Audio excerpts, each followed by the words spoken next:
Who is this? You know who it is. Gentlemen, welcome. My powers have doubled since the last time we met Count. Do the work, Dan. Work ethic eliminates fear. I have no fear of fainting in a gym. Control your emotions. Discipline your mind. Do you like books? Yeah? Have you actually read the book? I found it compelling. I've been getting asked a lot what books I enjoyed and influenced me the most in prison. He's relentless. All right, he won't quit. Or as I like to put it, ideas having sex. Die ineinander einen Zusammenhalt gefunden hat. Found in one another a bond. Wie sich nur im Kampf entwickeln kann. Exists only in combat. I'm going to lay this brick as perfectly as a brick can be laid. Never give up. That's the given. You always fight. Giving up's never an equation. He has been described as a cross between Bruce Lee and Wayne Dyer. Nic Gregoriades is a Brazilian Jiu-Jitsu master holding a third-degree black belt under the legendary Roger Gracie. Nic was the first ever to receive a black belt from Roger Gracie, and for those that don't know, Roger Gracie is akin to the LeBron James or Michael Jordan of BJJ, as he is widely regarded as the greatest competitor of all time. For most, achieving a black belt takes at least a decade, but often longer. Nic achieved this feat in a ridiculous 4 years under Roger. The number of men who have achieved this feat faster than Nic can be counted on two hands.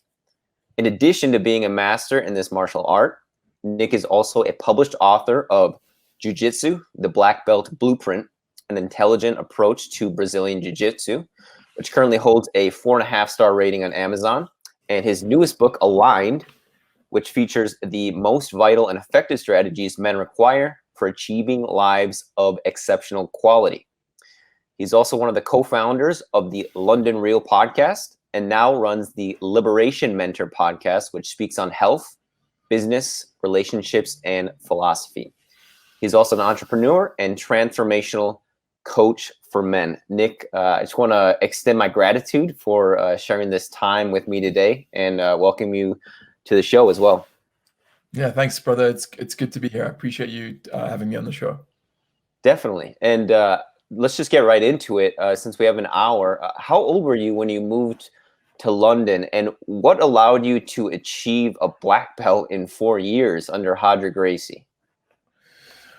I think I was 23 and a half years old when I moved to London. And what allowed me to achieve that was I'd done martial arts before, so I had definitely had an affinity for it. I wasn't starting from a complete novice position. Did judo when I was a little kid as well. I started judo at the age of 6.5 years old. So I had a background in martial arts, and I was just in the right place at the right time. I was young, strong, hungry, intelligent, hardworking, dedicated, and all those things came together that allowed me, fortunately, to achieve the black belt pretty quickly. And you were training about 6 days a week, would you say? Or how often would you say a week would you train? Yeah, I'd be on the mat 6 days a week because I was mainly supporting myself by teaching private lessons after the first couple of years. So, sometimes I'd be on the mat 7 days a week, but generally it was 6, no less than 5. Okay. And if you if you had to choose another martial art to become a master, and like if you could go back and say BJJ didn't exist or you weren't allowed to, what martial art would you choose and why? That's a fantastic question. There would be 3 I'd have to choose between: boxing, Muay Thai, or wrestling, and maybe judo would fall in there as well. In the world of martial arts, the truth is that no one really wants to hear is that most martial arts are just absolute garbage. They don't work. They're just like weird fancy systems that people sucked out of their thumbs.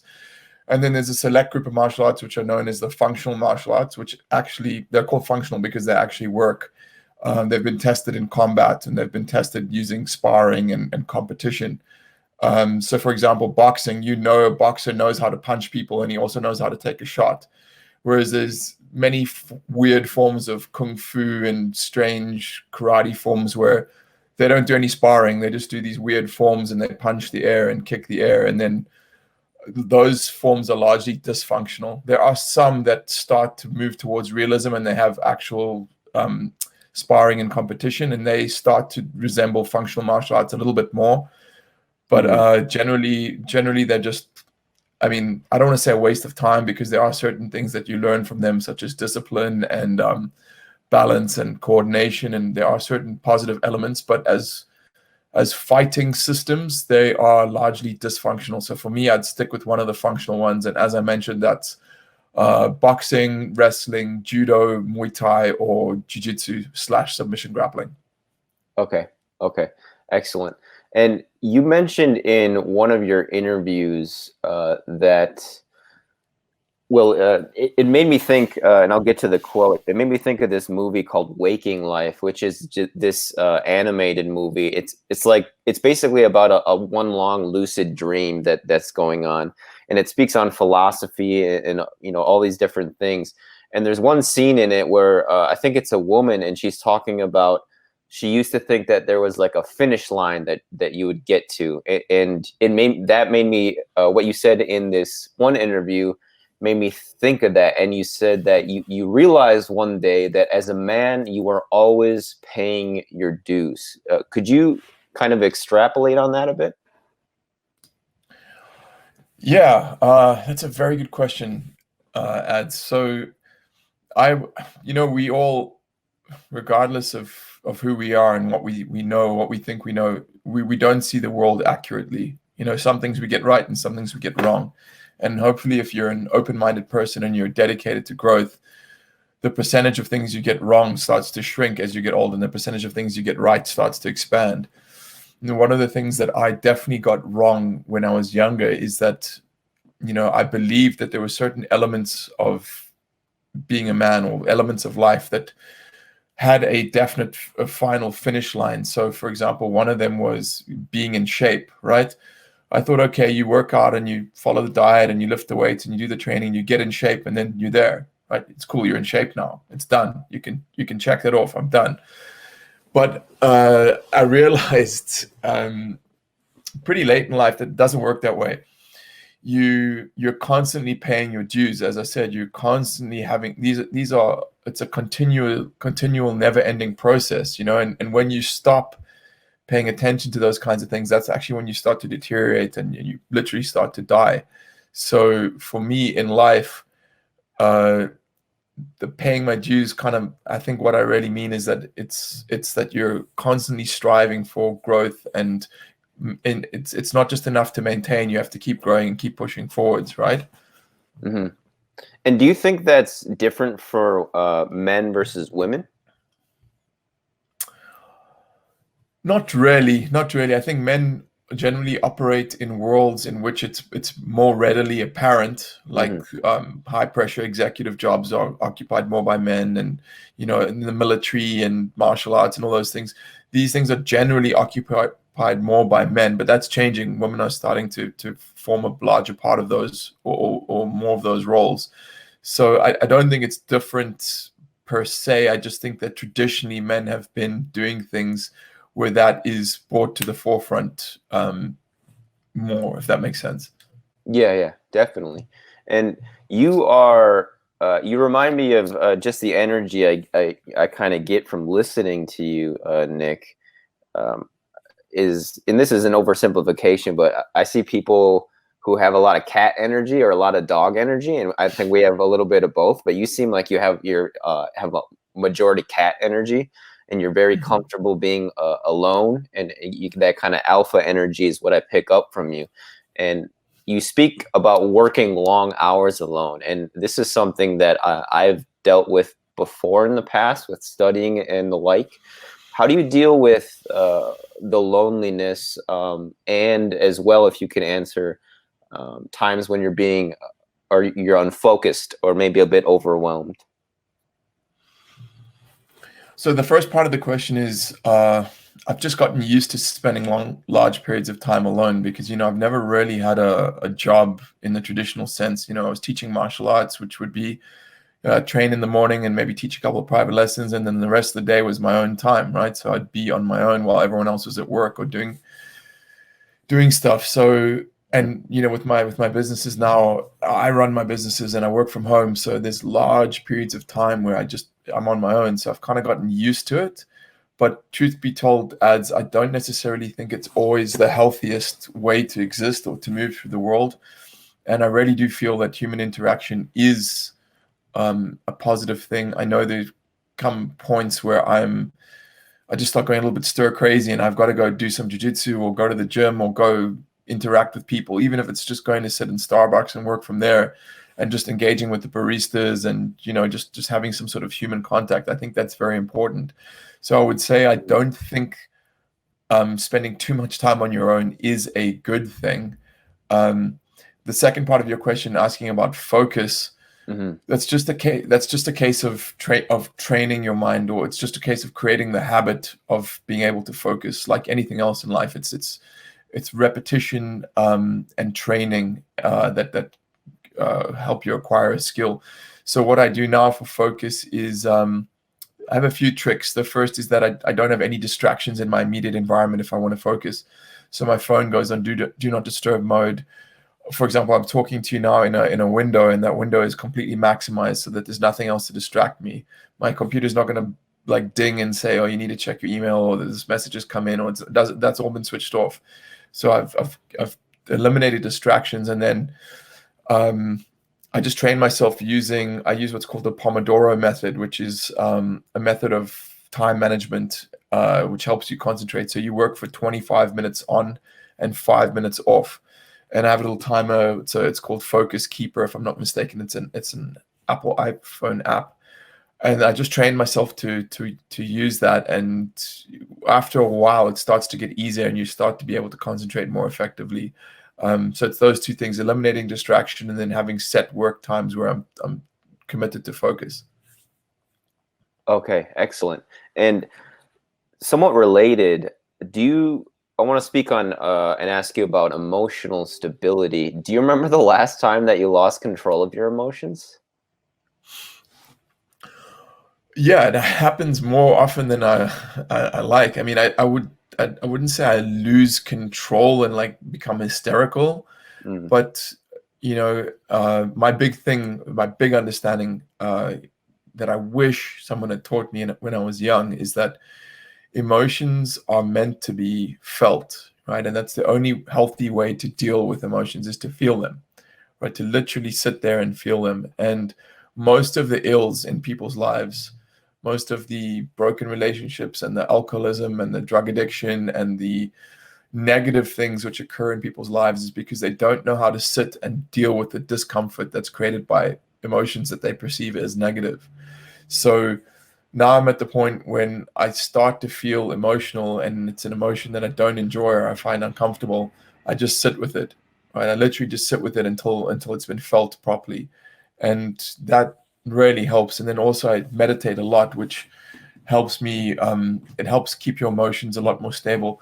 But the truth is I'm human like all of us. And often I get angry or upset or sad. And, like I just try to deal with it in a healthy way.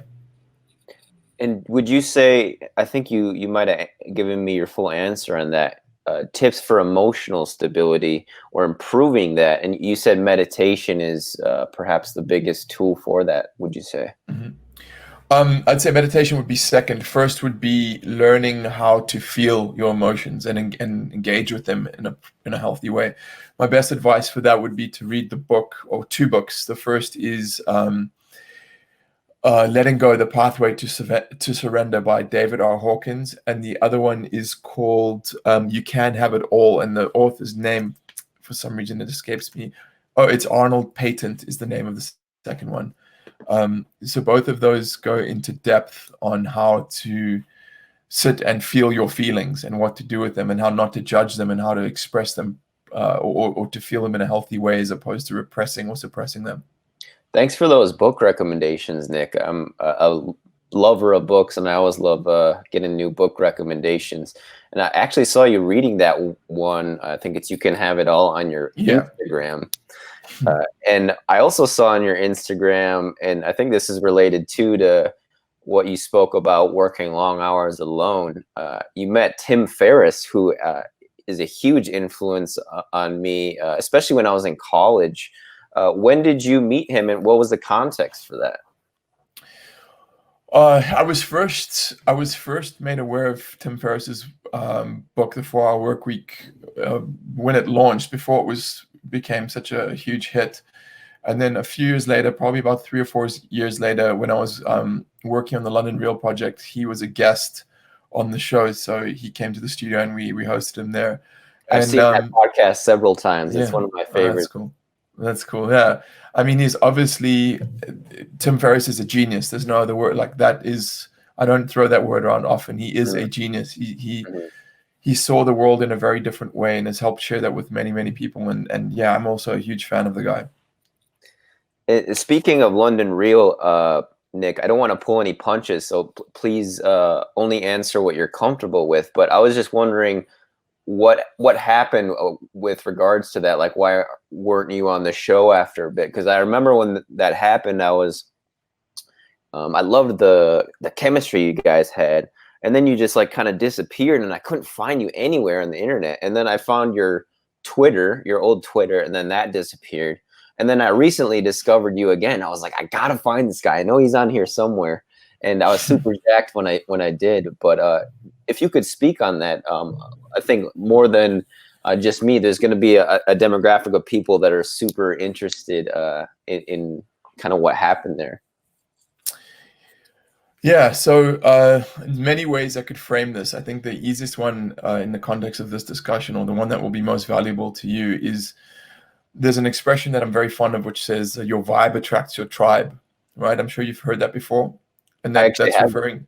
No, okay, it's one of my favorites. I like that. Yeah, there's a lot of truth to it, right? Like we all vibrate at a different frequency, right? We all have a different level of consciousness, and we generally tend to attract people who are operating at a similar level of consciousness into our lives.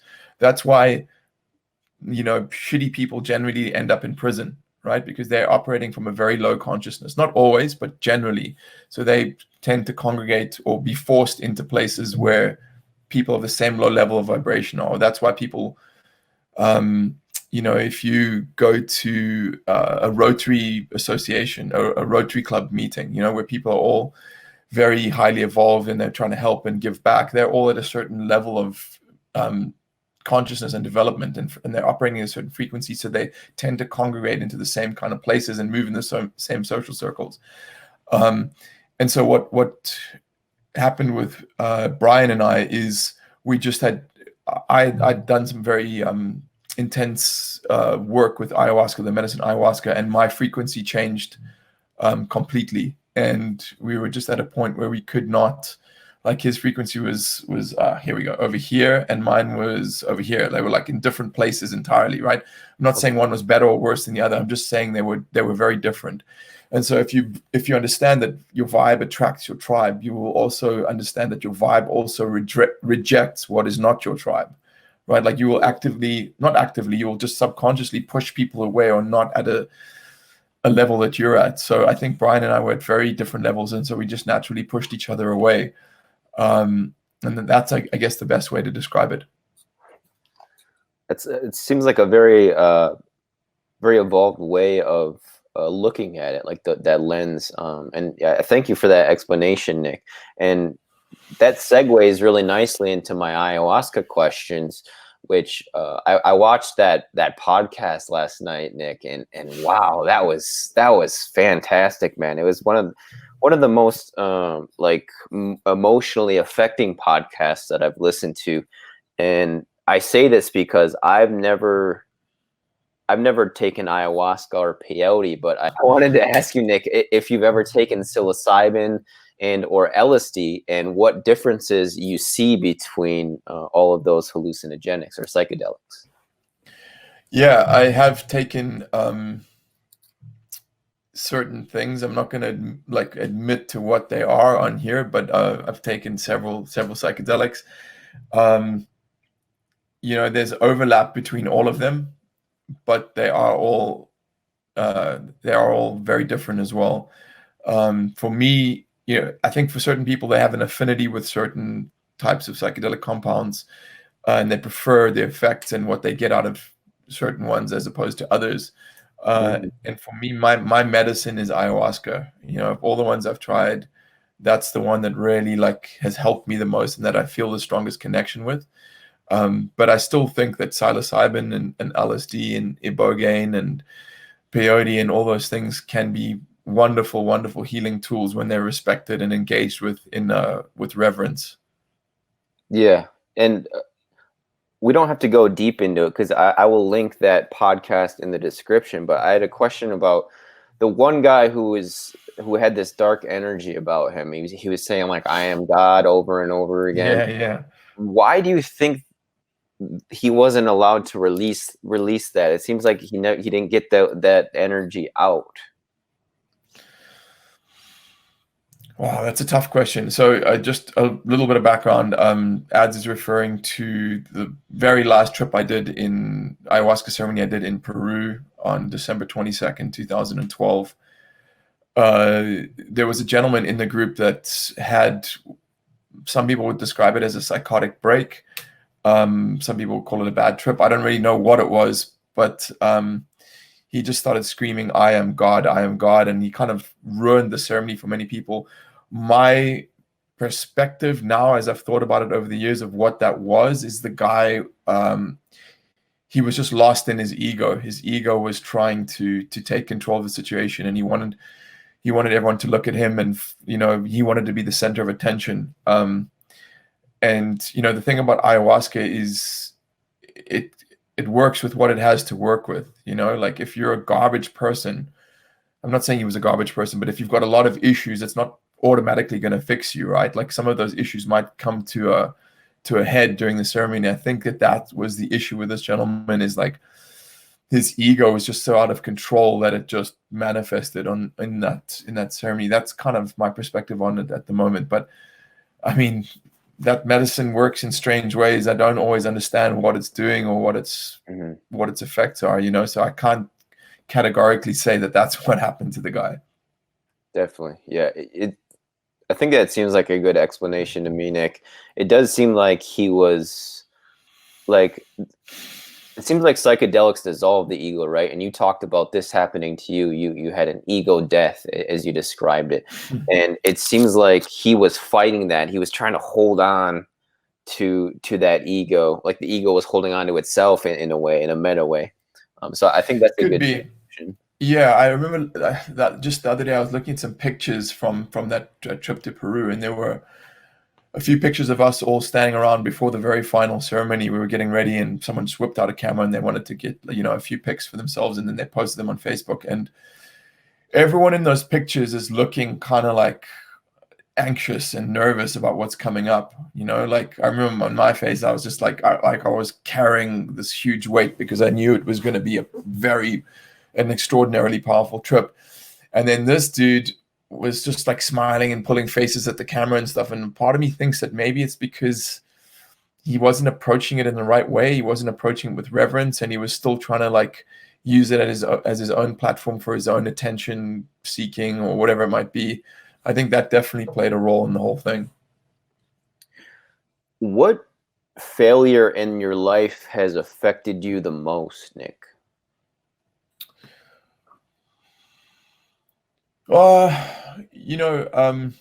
There was a business relationship I had for several years. I think it lasted almost 8 years in total, and ultimately it didn't work. And my business partner and I, or my ex-business partner and I, we were pretty good friends, and we kind of grew apart in a large way. And now we're civil towards each other, but it definitely. I guess I would probably go as far as to say it destroyed our friendship, and that wasn't easy. It's still something I live with every day, and I'm slowly starting to let it go and get to a point where I can move on and understand that it all happened for a reason, and that to forgive myself for my role in that, and to forgive him for his role in it, and just move forwards from a place of acceptance, you know. So that's probably it, Ads. Mm-hmm. And what did you learn from that? What would you say maybe is the one big lesson? There were so many lessons involved in that I'm still learning to this day. Just lessons about communication was a big one. Learning that, you know, spoken or video communication is far superior to email or text communication, because there's so many nuances and subtleties that you can't really pick up on, right?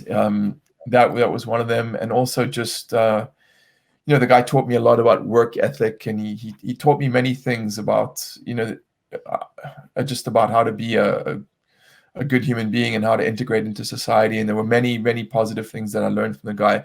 But I also realized that when you go into business with someone, it's really important that you guys are on the same vibe, right? And that you are at similar. I think it's kind of important to be in similar stages in your life. So, for example, with he and I, you know, he was a family man with 3 kids and a mortgage and a home, and I was a single guy with, like, you know, no responsibilities really. And then I was traveling the world on my own, and our lifestyles were so different, right? And we had such different pressures on us. I didn't have anywhere near as much pressure as he had on him. So there was this natural discrepancy between the two of us, between where we were and who we were and what we were trying to achieve. And we could never really reconcile that. And I think that was the biggest issue, the biggest challenge, or the thing that led to the ultimate deterioration and dissolution of that partnership. Okay. And what advice would you give to your 18-year-old self, Nic? What is, if you could have maybe 30 seconds or 60 seconds with 18-year-old Nic? But I've been asked this question many times, and my answer always changes. I think today it would be, don't be afraid. It's all going to be okay. That would be it. Don't be afraid. Everything's going to be okay. What is some bad advice you often hear in the BJJ world? Oh, there's so much bullshit in the BJJ world. I mean, I don't even know where to start. You know, like, I wouldn't say it's an actual piece of advice that I hear often, but there are these myths and misconceptions that abound in that world. One of them is that Jujitsu makes you more flexible, which is just bullshit. It doesn't make you more flexible, it makes you inflexible. And you need to constantly be stretching and doing flexibility training to counteract that. Mm-hmm. You know, and then there's this, I think with Jiu-Jitsu, one of the things that really, like, towards the end of my time as a full-time Jiu-Jitsu instructor, was one of the things that was grating on me the most is a lot of hero worship. And I want to put my hand up and say straight up, I was subject of that as well. You know, I had a pretty good name in the industry, and I got that from some people, and I just realized I wasn't deserving of it. And I also saw that a lot of the people who are worshipped in that culture are just worshipped because of one single thing, which is that they can wrestle and fight really well, right? And I had to come to the understanding that doesn't make a good person. It didn't make me a good person. There was a point probably when I was the best jiu-jitsu player, that when I was like 28 or 27 and I was in the prime and I was the most, like, lethal that I'd ever been, it was probably when I was the shittiest human being that I've ever been. You know, I was very arrogant, and, you know, I was treating women badly, and I was very selfish. And so that kind of continues everywhere in the world of jiu-jitsu, because, you know, you come into it and you're this young, like, guy, and you see a black belt, and you're like, wow, that guy, he's got a black belt, he must be an incredible human being, he must have his shit together. And those two things definitely don't go together. Like, sometimes they do, but it's not a given. You know, there's a lot of jiu-jitsu guys out there that are total douchebags, and that cheat on their wives and lie and just are arrogant, and, like, I think that's the biggest, it's not a piece of advice, but that's the biggest misconception that perpetuates in the industry. Okay.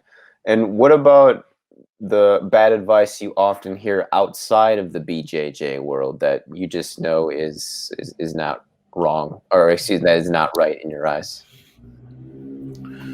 A lot of people say be yourself, right? And there is definitely something to that. I think being authentic is important, but the idea of being yourself isn't always the advice of being yourself isn't always the best advice, because if you want to achieve a certain thing in your life, the person that you are is not going to achieve it. You have to become the person worthy or capable of achieving that thing you want, right? So if someone, let's say, wants to excel in martial arts, for example, and they're lazy, right? And I tell them, go be yourself, just be yourself, right? And he only trains once a week. That's crappy advice, right? It's no, be the best version of yourself, or be a better version of yourself, or be the person who's worthy of the things that you're trying to achieve is probably a better piece of advice in my mind.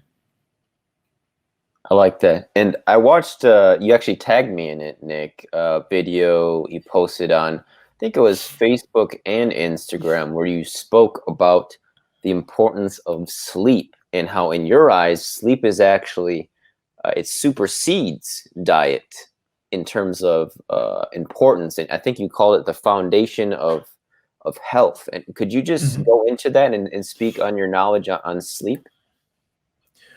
Yeah, so I really do believe that sleep is the foundation of good health, and that if your sleep is very, very good, you can get away with having average nutrition or not exercising. However, I don't think it works the other way around. I don't think if you have excellent nutrition and you work out really well, that you can get away with poor sleep, right? That will catch up to you, because sleep is where our body rejuvenates and repairs, right? And our mind also refreshes itself.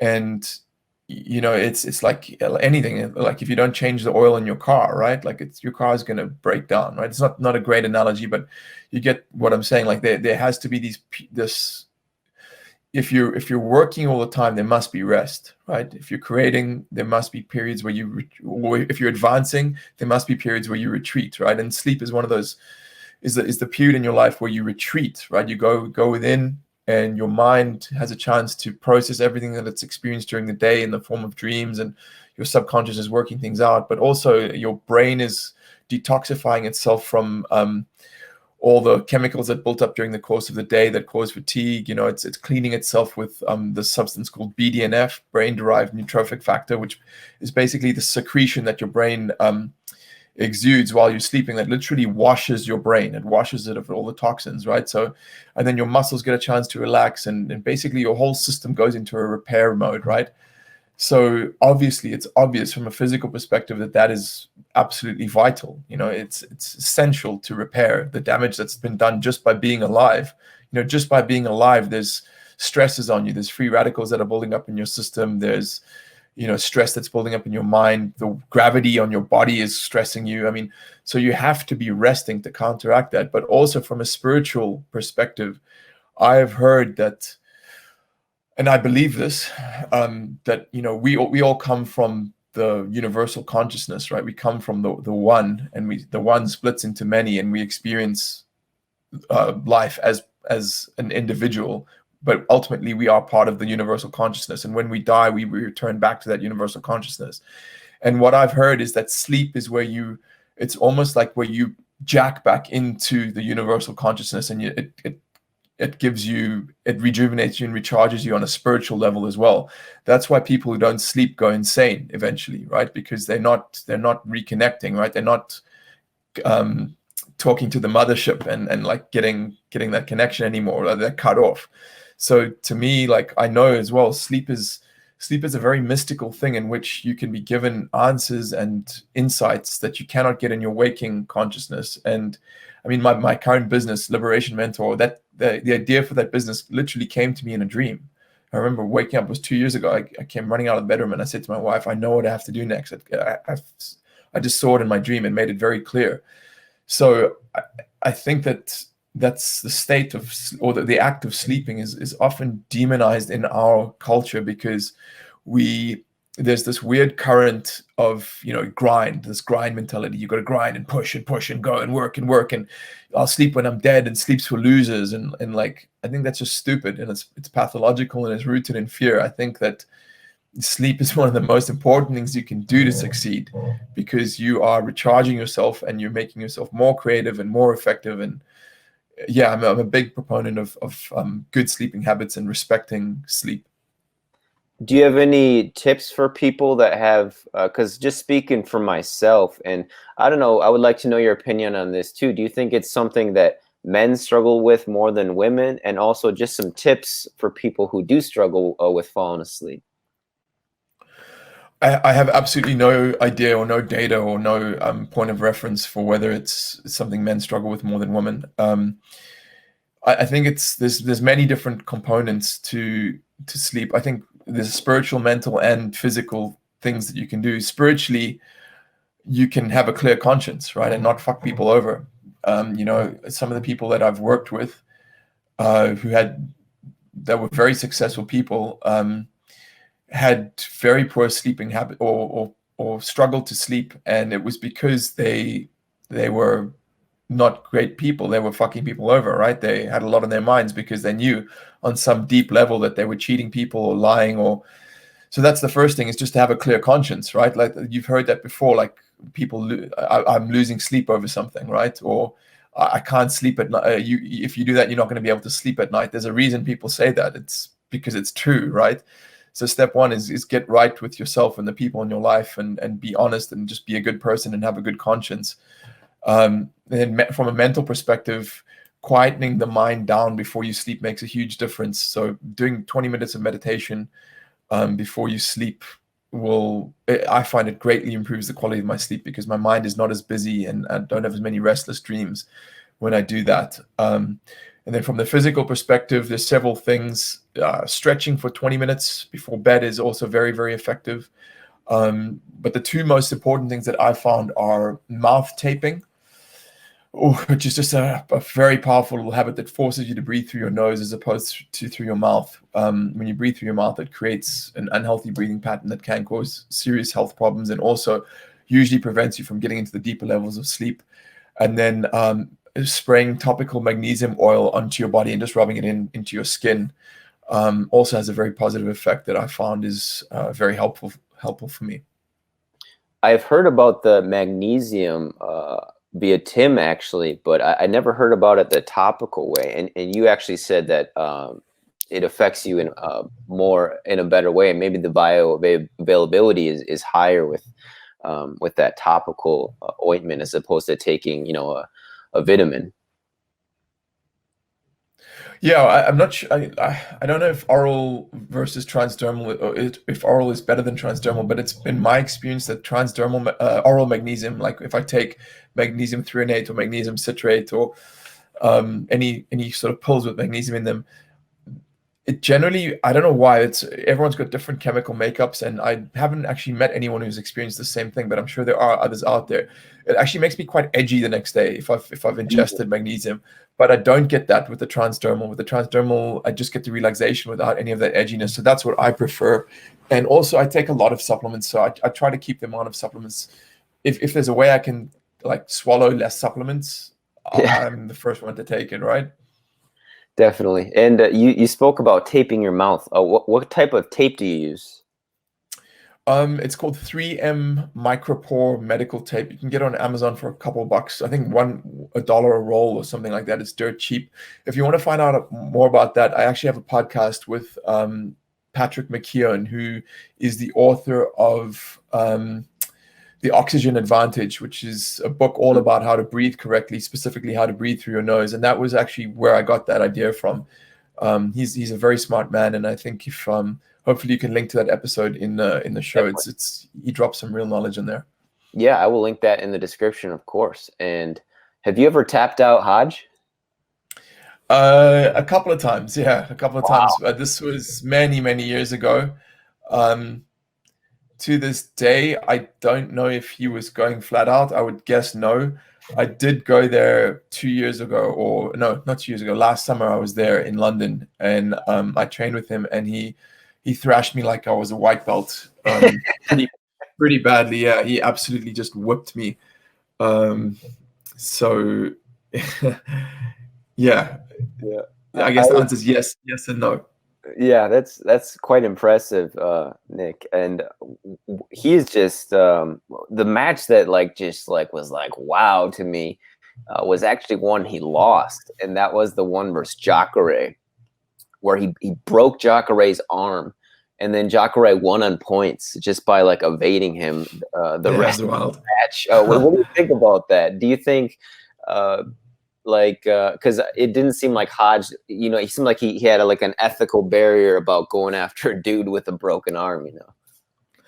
I mean, I think Roger won that fight. The ref just didn't know how to call it.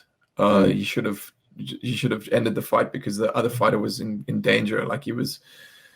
I mean, the ethical thing, I don't think it was ethical. It was just Jacare ran away for the rest of the match. Roger wanted to engage, but Roger's not the fastest guy in town, and you know he's like a big, tall dude, and he was probably exhausted at that point. And like you could see, he was trying to go after the guy to finish the fight, but the guy was just running away. So I don't think there's any ethical thing with Roger. Roger would have smashed the dude if he could have got his hands on him, but he couldn't. yeah, exactly, or his leg maybe. Yeah, and I was looking at your Instagram, as I said before, Nick, and I was actually quite happy to find out that as far as I can tell, your favorite superhero movie is Watchmen. And I don't think I've met anyone else that has that as their favorite superhero movie, let alone have even seen it. Like most people my age have never even heard of it. And why is that one of your favorite movies, and why Dr. Manhattan is your favorite superhero? Because there's a lot of great characters in that movie. Sure. So I'll just say Watchmen's been superseded by Avengers Endgame. That's definitely my favorite now, even though I did love Watchmen.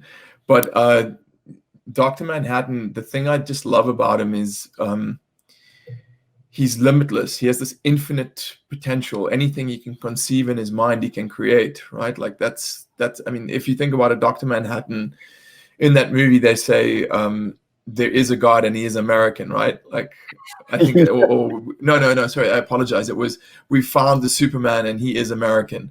And if you think about the powers that Dr. Manhattan has, I mean, he's infinitely superior to pretty much any other superhero. Is to the point where he's borderline boring. Like he's just invincible, and he's there's nothing he can't do, right? It's probably why he's not that popular. But for me, it really is the idea that, you know, I really believe in the power of your mind to create your reality. That's something I've believed in for many years, and I've seen it work in my own life and the lives of others. And Dr. Manhattan has always embodied that for me, the power of the mind and the power of focus, partly because of that thing he has on his forehead, the circumpunct. And you did that during your ayahuasca trip. Yeah, exactly. Yeah, because there was something about that I found was really cool.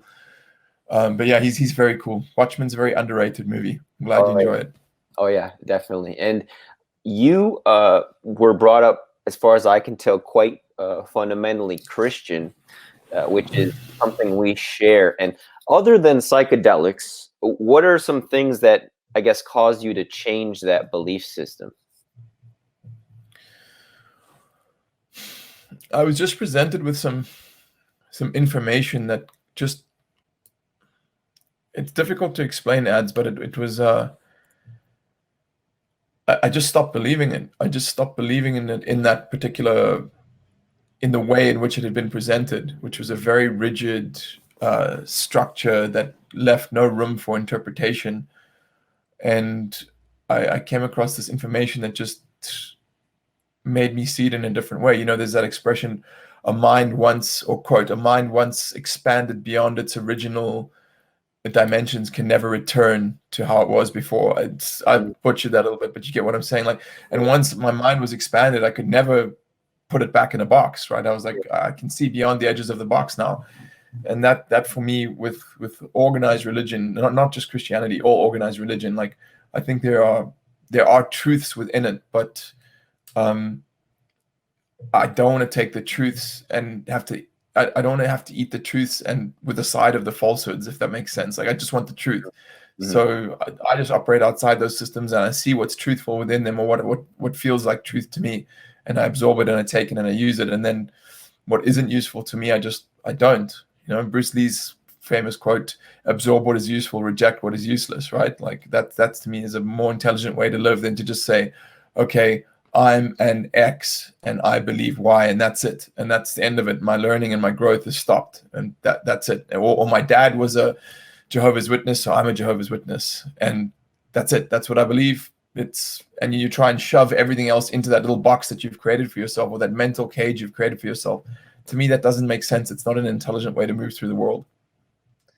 What you just said there, Nic, it reminds me of something Naval Ravikant said. He basically said none of us should ever have a fixed identity. And basically, you know, because it's always changing. But if you were a billionaire tomorrow, Nic, what about your life would change, if at all? What an exceptionally good question. What about my life would change? I would spend more time with my friends. I would just bring all my friends to be with me, because they bring me my greatest joy in life is my friends and the people I love, and I don't get to spend as much time with them as I want to. So I'd probably build a big compound somewhere with rooms for everyone, and just say, you guys can live here for as long as you want. Everything's taken care of, and then just hang out with my friends 24/7. That's probably what would change. What is because I believe you're in the U.S. right now. You moved your workstation to the U.S. and you're from South Africa. For those that aren't experts in detecting accents, what would be your favorite country? Because you are well traveled, Nic. Besides your home country and besides the U.S., what would you say is your favorite country that you've been to? Very easy question for me to answer. I'm sure anyone who's heard me speak in a podcast before would know that it's Japan. Huge fan of Japan, huge fan of the culture. A close second to Japan is Thailand. Absolutely love Thailand, and those two places could not be more different, but they're both incredible, and I just love both of them very, very much on a deep level. Mm-hmm. Very intelligent, disciplined culture, Japan. What is something you're in this moment admittedly terrible at, but you do have interest in getting better at in the future? I'm terrible at waking up early in the morning. I'm really not good at it. I'm working to get better at that, man. Like I'm doing it, but I really don't enjoy it. You're more of a night owl? Yeah, generally. I mean, that again is just an identity construct that can be changed, right? If I just start telling myself I'm better at going to sleep early, I'll probably get there. But I do find I do enjoy being awake, you know, in the later hours. And I mean, I don't go to bed much later than 11 or 12, but you know, I'd like to go to bed at like 10, you know. And what I'm not good at, I can be quite single-minded and rigid in my thought patterns, and that is even with a lifetime of training myself to not be like that. Wow. So you can imagine. Yeah, I used to be like way worse, but it's not something that came naturally to me. It's something I really had to work on, you know, Ads, and I still think there's a lot of room for improvement. That's quite interesting, because what I was about to say next actually might not be true. You seem to me like someone who not only is very driven, but has a very high degree of openness. Because one thing I've noticed is that people who are quite ambitious and, you know, more type A, they tend to be quite neurotic and not very open to new things at all, or you know, even just a little bit.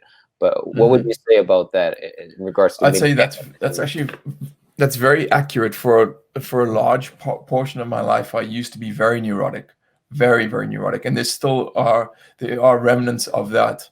That's probably one of the reasons I could do so well in Jiu-Jitsu and you know, excel, is because I was so single-minded and focused, and everything had to be a certain way, and it was, you know what I mean? It was like, and my wife drives her crazy. Like I'm, you know, my office, you can't really see it now, but everything is in this little perfect place, and like it's borderline OCD, right? And that is definitely a weakness of mine, is that like sometimes just to relax a little bit and just be a little bit more flexible in my thought patterns and my behaviors. But I'm working on it, and I'm getting better at it for sure. What is the best purchase you've made in the last 6 months? What a fantastic question. Where do you get these questions from, Ads? I've stolen a couple from Mr. Ferris. I'll admit that. But a couple of them I thought myself, so I'll put my feather in the cap on that. But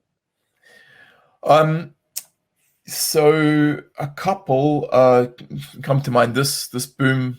I've got this mic and it's on a boom that you can't really see, but it's like an adjustable boom that I can move away and give me space back on my desk. I really love that. It just really makes me feel professional when I'm doing my podcasts. And you should think about getting one. I think it would help you a lot, right? It'll lend an air. I had a mic, and then it went out of. It's currently on IR right now, so I'm gonna have to either get a replacement or pay for fixing it. And I do have another one, but it's in Europe right now, so I'm probably just gonna pay to have that shipped back. It's at my mother's house. So yeah, there's that, and then I just got a car on Saturday. I didn't have a car for 20 years because I just didn't need one. Living in London, you don't need one. The public transport's really good. And then when I left London and I was traveling around the world, obviously having a car doesn't benefit you in any way. So right. This is my first car that I've owned in 19 years. And I wanted a nice car. I was waiting for the right one. And it took me 2 years to finally decide on the one I wanted, and I got like a really nice car. So that, to me, is definitely the best purchase I've made in the last 6 months. What was the make and model? It's a Honda Accord V6, which is they don't make them anymore. It's a 2016. It's like Accord is generally a pretty boring family man sedan wagon, but this one's kind of cool. It's like a 2-door. And it's got a really nice engine, and it's just really nice. As I said, I love Japan. I love Japanese efficiency, so I wanted a Japanese car with a little bit of sportiness to it, and I think this fits the bill, right? Excellent. Yeah, I'm looking forward to that day when I can get a car. Not that I need one anytime soon. What is something that surprised you the most in the last few weeks or the last month?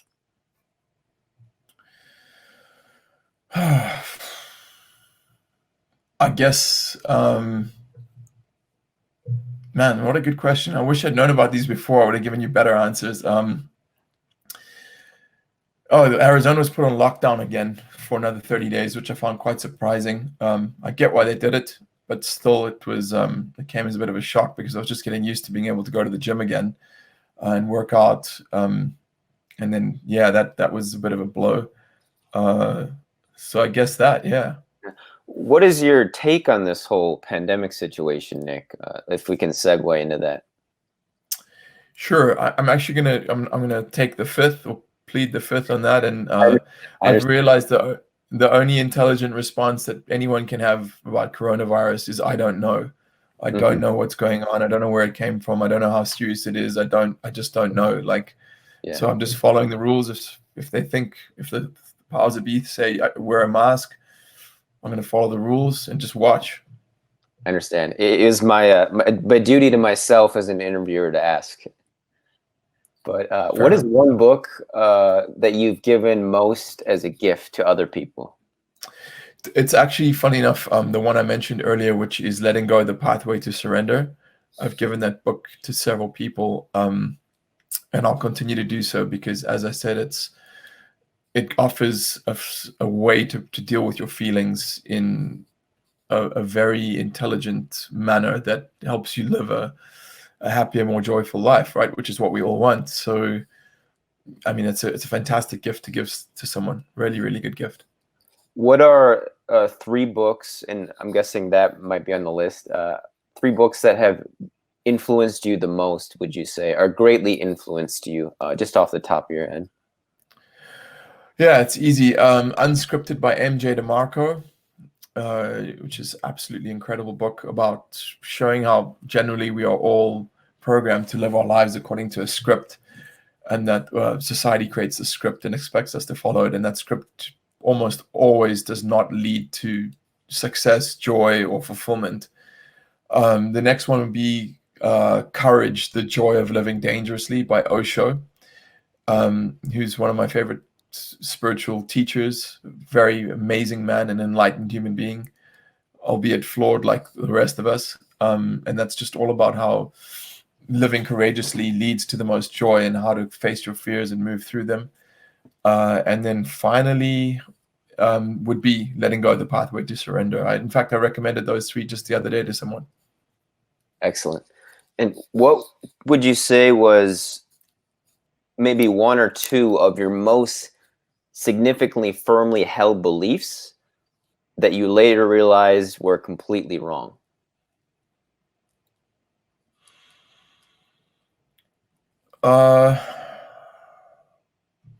One of them was that I wasn't going to get old. That was a tough one, right? You know, when you're in your 20s, you're like, no, it's never going to happen to me. And then, you know, in late 30s, you start to realize, you know, it's coming, and your body is just not the same as it used to be. So that was definitely one. I also believed that there was such a thing as a perfect relationship, which now I've realized doesn't really exist, and that there are great relationships, but all of them have their challenges, and that what we're led to believe about relationships through Disney movies doesn't always reflect reality in an accurate way. And then another one would be ads. To be honest, I can't really think of another one off the top of my head. Okay. If something comes to me, I'll let you know.